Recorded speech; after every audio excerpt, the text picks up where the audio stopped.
तर फ्रेंड्स उपवास आहे आणि इथे बनवायला घेतले मी नॉनव्हेज आणि इथे मला बनवायला घेतलेलं आहे व्हेज।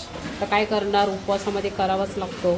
तर इथे असं पनीर वगैरे बनवायचं आहे, तर सगळं इथे करून ठेवलं मी प्रिपरेशन बघू शकता। आणि पाऊस बघ असा लागलाय, डेंजर, असा डेंजर ना सांगू नाही शकत, पावसाने चांगले लावले वाट।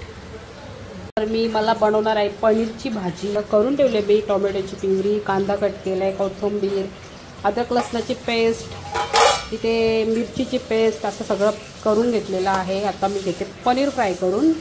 तर फ्रेंड्स माझं तर जेवण झाला, तुम्हाला दाखवायचीच विसरली, मस्त पनीर ग्रेव्ही बनवलेली आहे बघू शकता। आणि ते चिकन बनवलेलं आहे मुलांसाठी, आणि आपला बिर्याणी राईस असं बनवलेलं आहे। थोडंसं पाणी जास्त झालं आज घाईमध्ये।